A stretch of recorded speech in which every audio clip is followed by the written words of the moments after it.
In American society, money is a taboo topic. We're taught at a young age it's improper to talk about it, but we're also bombarded with messages about the power and importance of money in our everyday lives. And by not talking about it, we miss out on the skills and lessons we need to effectively understand and financially plan. That changes today. Welcome to Money Tales. Hosted by Sandy Brager and Cami Doder, Money Tales brings more than 35 years of combined professional experience in personal finance to demystify money and demonstrate what it's like to speak openly about personal financial matters. Join us each episode as they interview modern-day movers and shakers about how money decisions intertwine with their daily lives in order to give you better insight into productive financial conversations. Subscribe today and register for our blog Fathom at aspiriant.com/podcasts to increase your money mojo. And now, here's Cami and Sandy. Most of us love a good money success story. But what about the expensive lessons that actually shape our financial future? On this episode of Money Tales, we're diving into the power of money missteps with Barry Ritholtz. From his early days navigating chaos on the trading desks to building a $5 billion advisory firm, Barry shares why investing is simple but not easy, and how mastering your emotions may matter more than mastering the market. These are the lessons Barry covers in his most recent book, How Not to Invest: The Ideas, Numbers, and Behaviors That Destroy Wealth and How to Avoid Them. Let me tell you more about Barry. He's the co-founder, chairman, and chief investment officer of Ritholtz Wealth Management LLC. Called the blogfather for creating the big picture, one of the first market weblogs, the site covers everything related to investing. Since its launch in 2003, its mix of behavioral finance and data analysis has attracted 275 million visitors. Barry is also the creator and host of Masters in Business, the longest-running and most popular podcast on Bloomberg Radio. His book, Bailout Nation, was named one of the best business books of the year, selected as the investment book of the year, and awarded a First Amendment Award for outstanding journalism. Here are 3 key money topics Barry hits on in this conversation. First, how because of our developmental history, the human brain is hardwired for narratives. As a result, we can easily fall for compelling stories while ignoring cold, hard facts, leading us down paths of poor financial decisions. Second, be selective about the financial news you consume. Instead of letting a flood of emotional, often inaccurate financial media wash over you, curate your own feed. Find the experts who resonate with you, follow their articles, tune into their YouTube channels, and listen to their podcasts. It's about quality over quantity. And third, at its core, money is a tool that does 2 things. First, it covers your basic needs like keeping a roof over your head and food on your table. And as your wealth grows, it offers something even more valuable: freedom. Freedom to outsource the tasks you'd rather not do so you can spend your time exactly how you choose. It's not just about having more, it's about having more options. Now it's our pleasure to bring you Barry Ritholtz's Money Tales. Welcome to the Money Tales podcast. I'm Cami Doder. And I'm Sandy Brager. Cami, I'm so excited that we have Barry Ritholtz joining us today. We get to talk about him, his life, his relationship with money, and his latest book, which is called How Not to Invest. That got me thinking, reading the book, what is your biggest money mistake when it comes to investing? What comes to mind when you ask that is my brothers and I decided to invest some money together during the dot-com boom. But we didn't know it was the dot-com boom.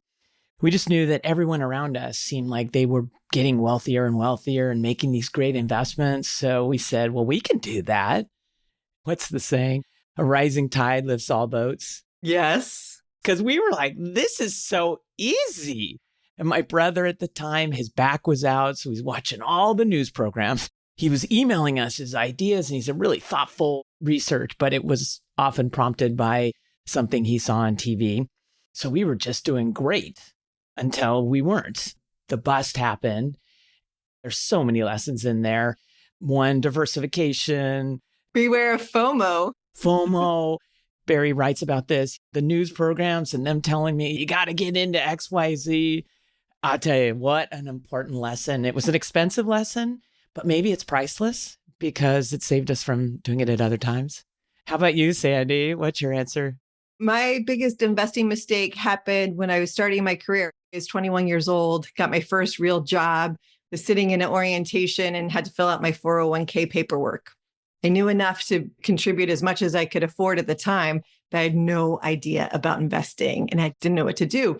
And the HR person in the room gave us some really great hot tips. She said, most people diversify. They just divide up their contributions among all the investments that are available in the plan.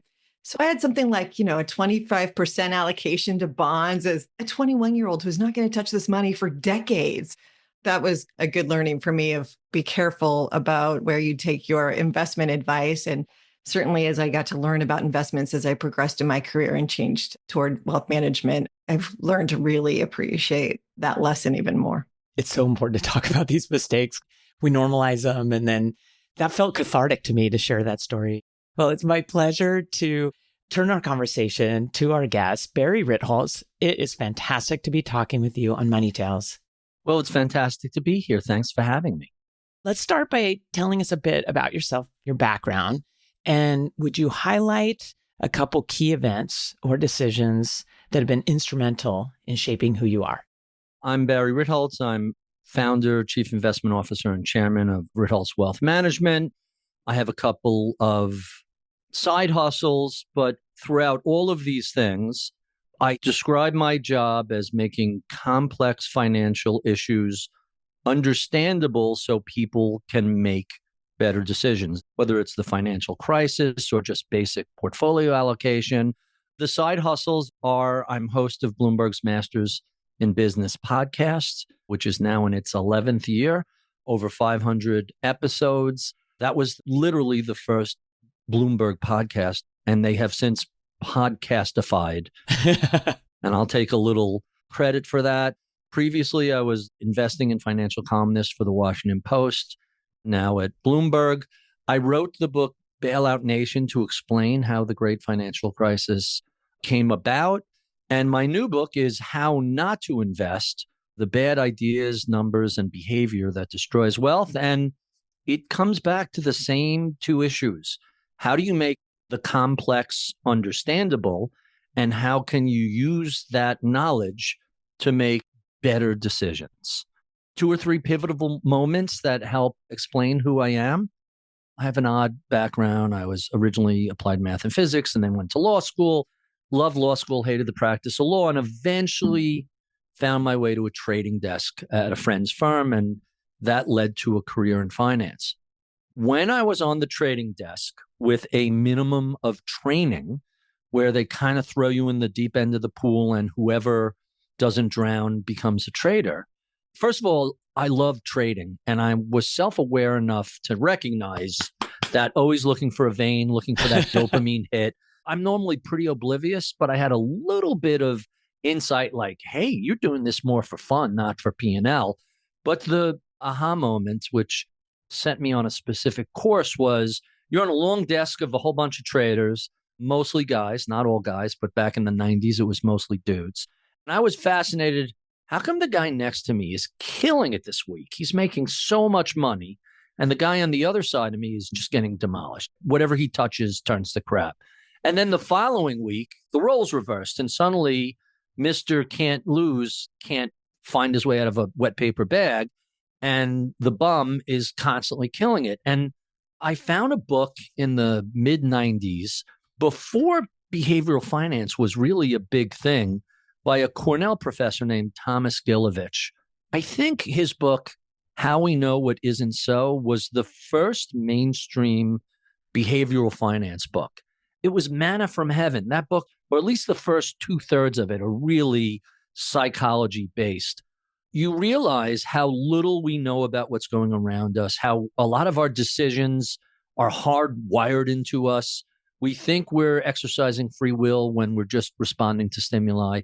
And on this goes. And so that sent me down a rabbit hole, eventually to Kahneman and Tversky and Thaler and Schiller and on to the pantheon of true behavioral finance things. But To bring it back to the rom-com thing, one of the things we learn in behavioral finance is how old is the human race? Depending on which anthropologist you speak to, 2 million years, 1.5 million years, the modern brain, 200 to 400,000 years.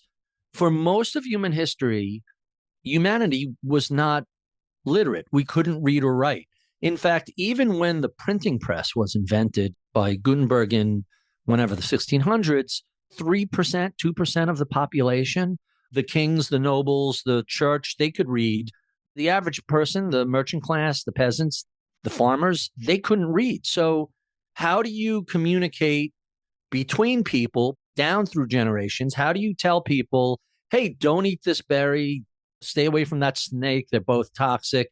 Here's when these animals will come near us so you can use them for hunting. When do you have to be aware of the river rising? All of these survival existential threats, you couldn't write a list and leave it for the next generation. They were passed down from story to story, generation to generation. So we have a predilection to want narratives. And that leads us to some bad decision-making things. We love a good story where it's black and white, and there's good guys and bad guys, and here's the conflict, and here's how it's resolved, and then the denouement, the whole Campbell's hero's journey and all of that. But it's not how the real world works. The real world isn't a rom-com. Data matters, facts matters. Things that look one way but really are different often lead us to misunderstanding the world around us and to making bad decisions. And so that was a seminal moment.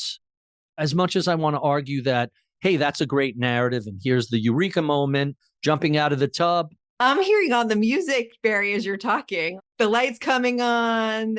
But in reality, it was a long, gradual process. And at the time, there was no eureka. So trading desks are notorious for lore, for trading aphorisms and rules. And in the book, I talk about why is 20% a bear market?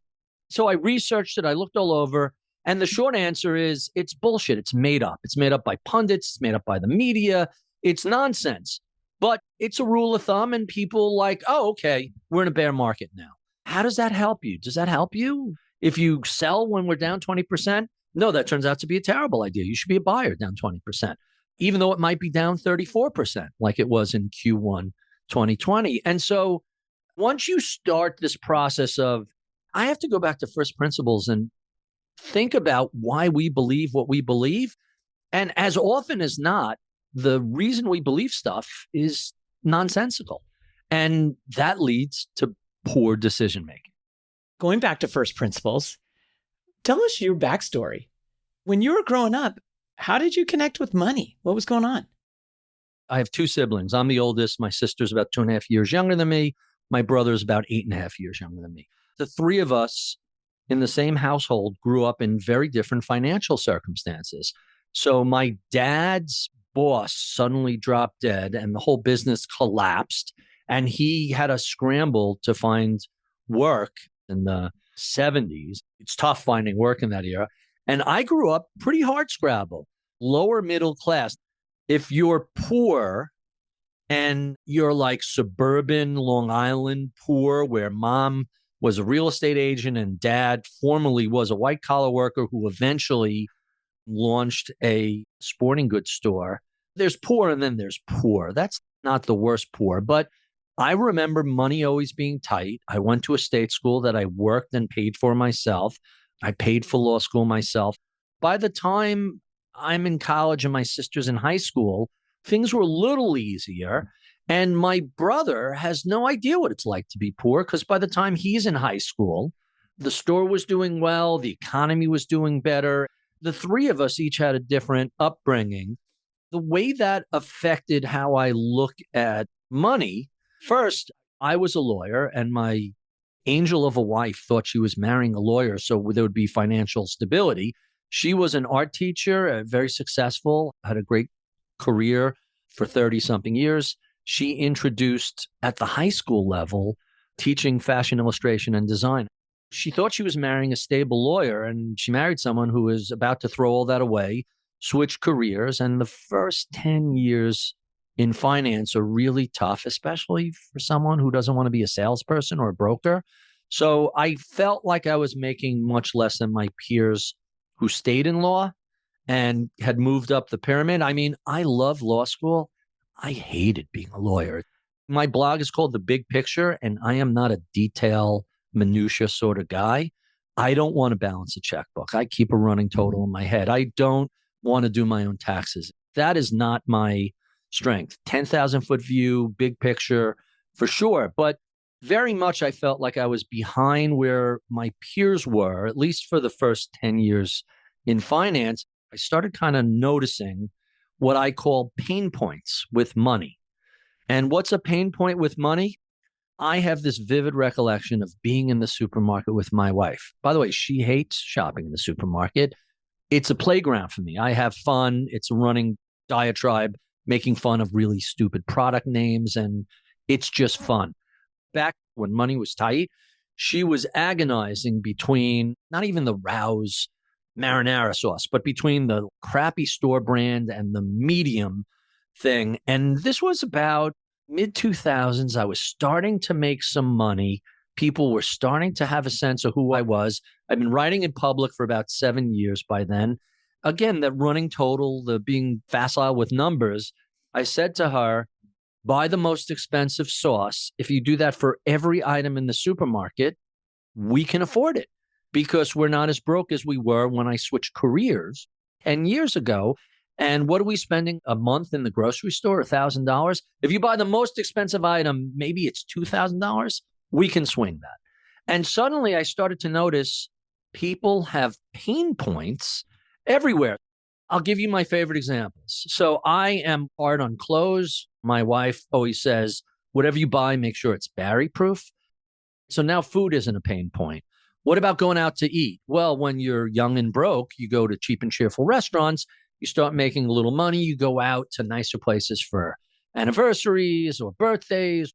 A few years go by and suddenly going out to a nice restaurant isn't just special occasions.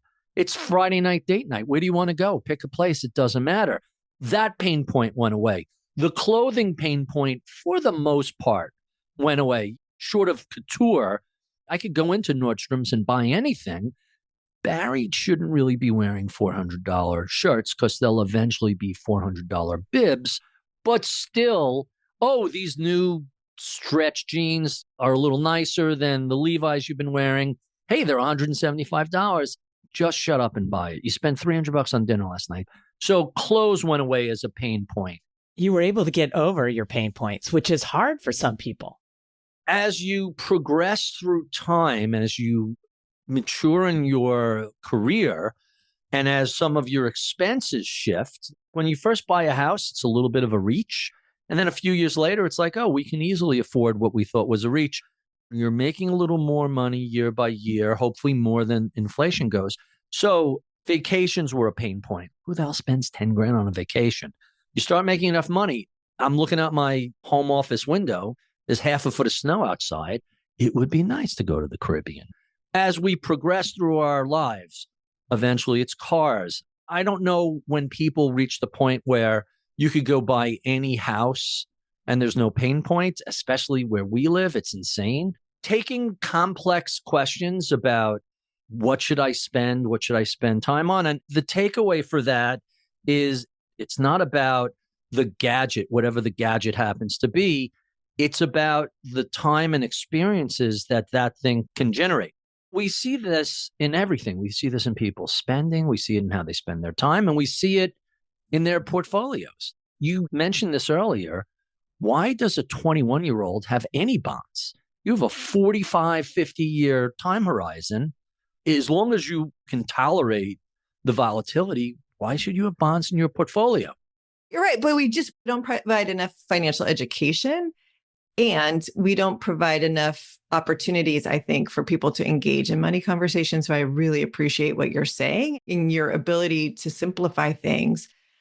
I'm wondering, though, in the space that we all work in financial services, there's so much complexity that the industry puts out there, whether it's the language. That's a huge barrier in front of most people. It turns them off. They don't want to engage about money because they feel stupid.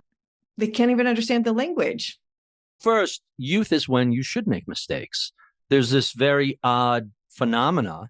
There's a chapter in the book about the bear markets that mattered the least to me felt like they were the worst. And the ones that mattered the most, you kind of shrug off. So in the 1990s, when my 401k was 4 figures and my wife's 403b was barely 5 figures, every bear market felt horrible. The 2000 crash felt horrible.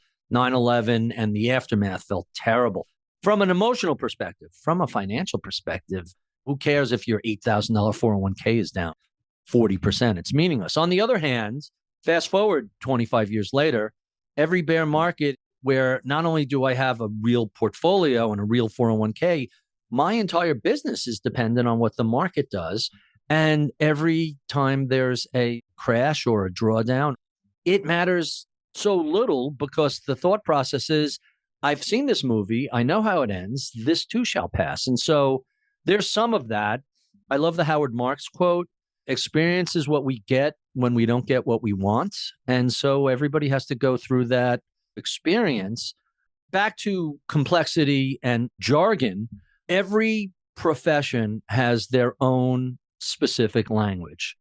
The way you maintain a expertise is you hold the public at arm's length, you create a different language, you make it look much more complex than it really is, and now they have to come buy your services. And anytime you go to a professional conference, even outside of finance, notice the degree of complexity, the specific language that is unique to that particular field. Finance does it a lot. You're a storyteller and it's really impactful. And I think stories are a great way to communicate messages. In our industry, we are quick to tell stories about success and big wins. And I think it's really important, and I'd love to hear your perspective when you're telling stories, to share the negatives and the downfalls and the pitfalls, to bring the concepts and the challenges to life. When you see the media out there only talking about the upside or scaring on the downside, what can we do as a profession to not only talk about these big shiny objects? Go back to where we began. If you don't need this money for 30, 40, 50 years, or even if you're in your 40s and you don't need it for 25 years, what happens on any given Wednesday afternoon is just not relevant. The problem with financial TV, which is very loosely based on a football game, we're at the halftime and here's the game wrap up. A football game or any sporting event is usually over. With football or basketball, it's 48 or 60 minutes. With baseball, it's 9 innings, but there's a finite amount of time. It doesn't go on ad infinitum. And at the end, you have a score and you know who made good choices, who got lucky, and who won or lost. Markets are not that way. And so why are we treating each day's activity as if it's a football game with a final score? I guess if you drop dead today, you have a final score. But other than that, the sort of noise around investing is just this immense distraction from investing, the fire hose of noise. And my solution has been, first of all, financial television should be appointment viewing. So if you find people you really like, well, go find them on YouTube and watch what they have to say when they say it. I love Art Cashin. He just passed away fairly recently. I used to watch Art Cashin by finding the little clips on YouTube. 90 seconds. Here's a guy who's been on the floor of the market longer than I've been alive. And what Art has to say is always informative and insightful. And extrapolate that, media, it's the daily beast that must be fed. You have so many inches of columns for newspapers and magazines, 24 hours a day for TV and radio. The internet is theoretically infinite. It never stops. But you don't have to read everything. In fact, you should create your own all-star team of people who didn't just get lucky once with a wacky outlier call. You want to create your all-star team of people who have a defendable process, have been there through several cycles, who understand what's going on, who have a good track record in explaining things. They don't even have to have a forecasting record because the best of these people don't think in terms of forecasts. They think in terms of probabilities. And I could give you, You do in the book. I give you a list of, hey, create your own team. Here's my team.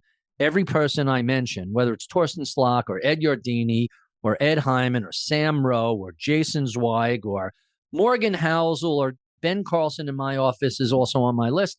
All these people, one of the things I used the book for was a way to just thank the people who helped shape my outlook. And whether they knew it or not, they were mentoring me over time. Some of them I've been fortunate enough to get to meet, like Danny Kahneman, or really know, like Michael Lewis and Dick Thaler. I say I have the greatest side hustle in all of finance. Once a week, I sit down for 90 minutes with some of the most interesting people in the world, whether they're Nobel laureates or billionaires or just fund managers. Who are you and how'd you get that way? What can we all learn from you? I'm just a giant fan of finding people who have proven that they are not just a little bit, but enormous value add, and being able to work with them. By the way, none of these people tell me buy this, sell that. I'm now actively trading the portfolio. But what they do inform you is that most people's worldview, most people's 360-degree view of their world and finance and what's happening in the economy and all these other things is deeply, deeply wrong, because it relies on a lot of speculation and opinion and predictions and not hard and fast data. And that's my biggest takeaway. It's not that the media is wrong. It's that there's a fire hose of good and bad stuff, and separating the wheat from the chaff is something that most people don't do, but really should. Sometimes some people get it right. Sometimes they get it wrong, but there's a small group of people that have so consistently added to our understanding of what's going on right now. Forget next year. A lot of people still don't know what happened last year. So we're recording this in 2025. Every post-mortem of the election in 2024 is just a wild exercise in hindsight bias and recency effect. And they're just bereft of any real insight. And the whole concept of hindsight bias is once you know how the movie ends, once you know what the final score is, you can't go back and imagine what it was like beforehand. Laszlo Barigny, who's no longer with us, his firm puts out a book every year that's all of these headlines and newspaper stories about markets, about the economy, what have you. And what's so fascinating about them is when you look at news when it's old, it's not that it's factually wrong. For the most part, the Wall Street Journal, the Washington Post, the New York Times, the major media, the LA Times, Chicago Tribune, they get the facts mostly right. But after you know that we don't have to wash our groceries if we don't want to get COVID, once the dynamic tension is removed, suddenly you start to notice, wow, there's a lot of emotionality in these headlines. There's a lot of hair on fire, but that hair on fire goes away when you know, oh, we made it through the COVID, or at least most of us made it through COVID and these histrionic headlines. You can see how people make bad emotional decisions because even if the facts are right, the tone, and that's the first thing that leaps off the page, leaps off TV, leaps off radio, is the tone. I remember during the financial crisis, I think Maria Bartiromo was still at CNBC, and you could hear from her voice the exact amount the market was down that day. Her voice was here when it was down 0.5%, and it was here when it was down 1%. And then she was just shrieking and waving her hands when you're down 3 or 4%. It's kind of amazing to recognize what a pernicious influence, and what's even worse today, Instagram, Twitter, TikTok, especially algorithmic social media. And I distinguish algorithmic social media from everything else. If you go to Blue Sky, who you follow is who you follow. Nothing bubbles up. If you go to Twitter or Facebook, They want to keep you engaged. And the best way to keep you engaged is to piss you off. There's this outrage industrial complex. And I don't just mean Fox News and MSNBC. I mean algorithmic, and they're really, really good at this. And they've been using AI for a long time.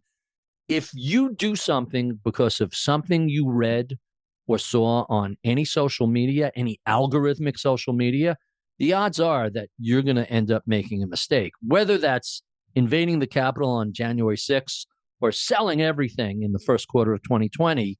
Social media turns out not to be an aid to good decision making. Let's get personal. How do you describe your relationship with money today? I love that question. To me, money is a tool. I don't think people really understand this. Not to get corny with Maslow's hierarchy of needs, let's assume you have enough money so that the basic security is covered.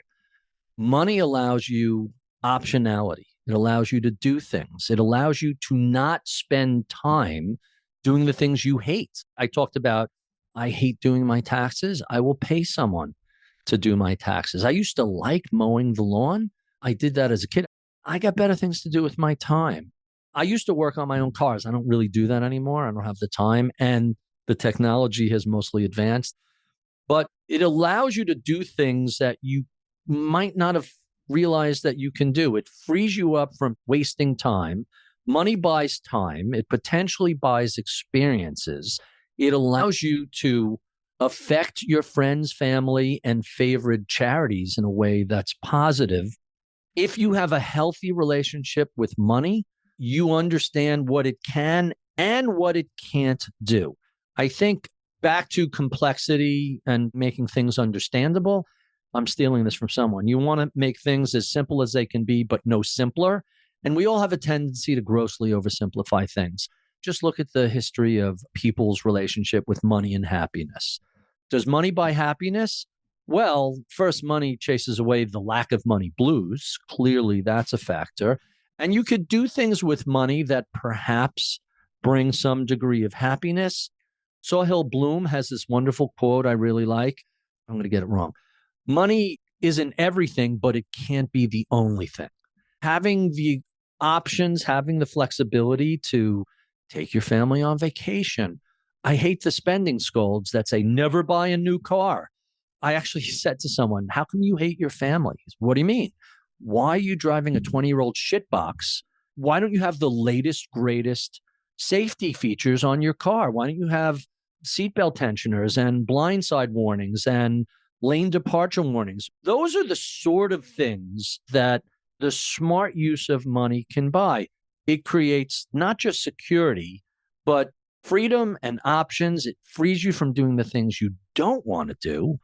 And it allows you to spend your money in a way that is both useful and beneficial. It's not the only thing. It's not going to make you happy alone. You need to be satisfied with your job, and you need to feel like you're useful and productive, and you need to have healthy relationships, and go down the list of all the things that the happiness studies, and there's tons of happiness studies, tell us makes us happy.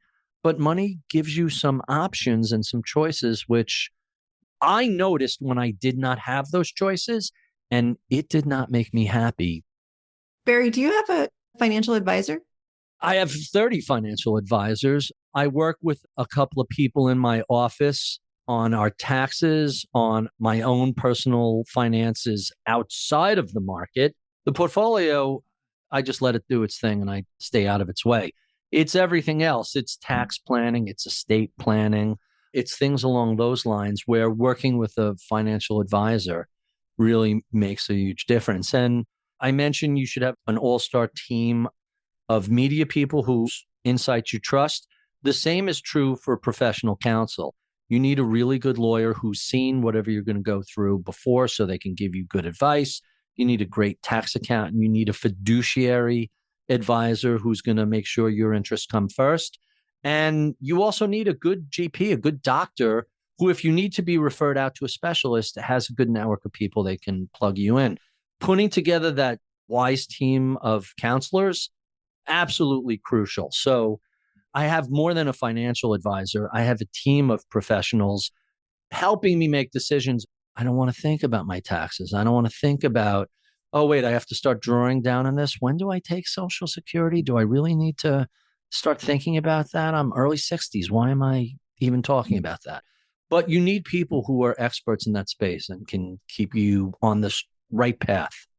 We agree with you, and we appreciate you as a financial professional sharing your own experience with us. We think that's really important, especially as we talk about all these money mistakes and the importance of having good counsel that's objective by your side, helping you make decisions based on who you are and what's most important to you and what you're trying to achieve with your own wealth. So thank you for that. Barry, what's your next money conversation going to be, and who's it going to be with? I never know what my next money conversation is going to be. I can share my most recent one, which was yesterday, but I never know what client's going to call, what advisor conversation I'm going to have, what media person's going to ask a question, what a family or friend is going to ask. Let me share yesterday's conversation. So a good friend was working for a startup. The firm got bought and it gave him a windfall. It wasn't enough of a windfall that he never had to work, but it was enough of a windfall that he could be really choosy at the sort of work he would do. And when we were talking about the future, the conversation touched on a few things. One thing was back to the what makes you happy, what brings you joy, what do you really want to do? We all end up doing things in our jobs that we don't love, and that's because most of us work for a living and we're not free to not do that.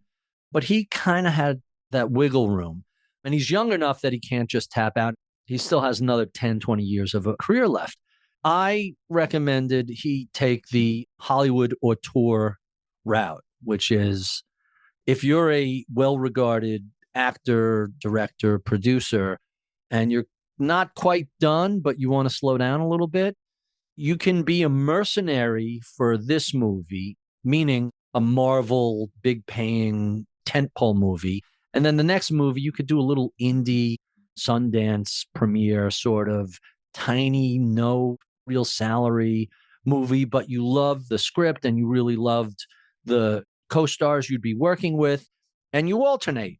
What that means in finance is do a consulting gig for this small little startup company that you like, and alternate that with a mercenary relationship with BlackRock or Goldman Sachs or whoever's going to write a stupid check with a lot of zeros because you're a well-regarded expert in the space that could command six-figure consulting contracts. I don't want to go work for a big trillion-dollar shop. That's not what I'm looking to do. And I'm like, yeah, but you can't do the indie movies exclusively because you'll go hungry. They're craft services. There's no food, literally no salary, no food. Alternate with occasionally being a mercenary and taking a big check. I'm not telling you to do terrible things. You're working for legitimate companies. You just don't want to do that work, but you could do it for 3 to 6 months and bank the next 2 years of expenses and then work with a couple. So that was the most recent advice, which was, hey, you don't do something just for the money. And if the money allows you to do other things that you otherwise couldn't afford, there's a nice balance to be found there. Thanks for highlighting such an important money conversation. And that's why we encourage it. It really helps each other see beyond what we know and how we think. Barry, where is the best place for our listeners to find you? They could go to the website, ritholtz.com, and that'll link out to everything. It links out to the podcast, to the How Not to Invest book, to Ritholtz Wealth. That's my hub. Or on Bloomberg Radio. The most fun I have all week is showing up and sitting down with some really amazing people and finding out how they got that way. Your podcast, Masters in Business, is fantastic. So is your new book. And congratulations, How Not to Invest, the Ideas, Numbers, and Behaviors That Destroy Wealth, How to Avoid Them. Thank you for joining us and sharing so much on Money Tales. Thank you so much for having me. This has been quite delightful. Thanks for listening to the Money Tales podcast. If you've enjoyed this episode, share it with someone you think would benefit from listening. And leave us a review on your favorite podcasting platform. Your ratings and reviews help more people find our podcast. If you're inspired to gain clarity and peace of mind about financial matters, don't hesitate to reach out to our team at Aspiriant. Go to aspiriant.com/start a dialogue. Or you can email Sandy and me at podcasts@aspiriant.com. See you next time.